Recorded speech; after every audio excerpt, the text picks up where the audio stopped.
Magpainit na muna ako ng mantika sa kawali at igisa ko na yung bawang at luya. Ihalo lang hanggang sa maglabas ng aroma.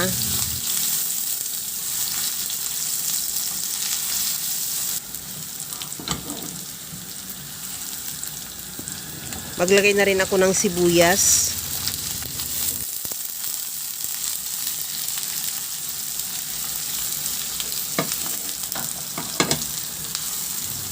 Ilagay ko na rin yung kamatis. Ihalo lang din hanggang sa maluto talaga yung kamatis.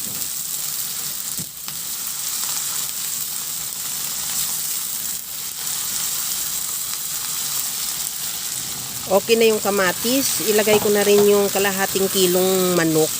Quarter legs yan, hiniwa, 2 piraso, hiniwa ko lang sa ng pa-serving cut.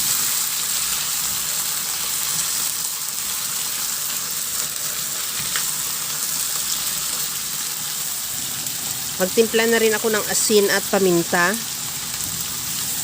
Ihalo lang din ng mabuti hanggang sa mag-iba na ang kulay ng manok o hanggang sa maglabas na siya ng sarili niyang mantika.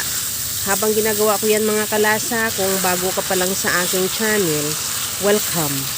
At huwag kalimutan mag-subscribe at i-click ang bell button para sa mga notification. At kung dati ka pa, welcome back at i-follow mo na rin ako sa aking Facebook page Lasang Pilipina. Okay na tong ating manok. Maglagay na ako ng tubig. Nakadepende sa dami ng manok o sa dami ng sabaw na gusto mo yung dami ng tubig. Takpan at pahinaan yung apoy. Isimmer hanggang sa maluto lang din yung manok.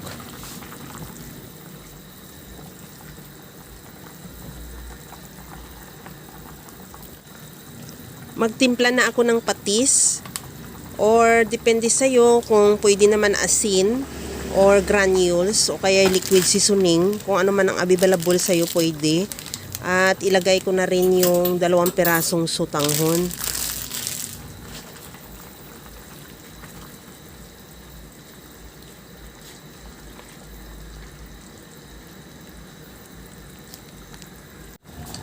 Maglagay na rin ako ng patula.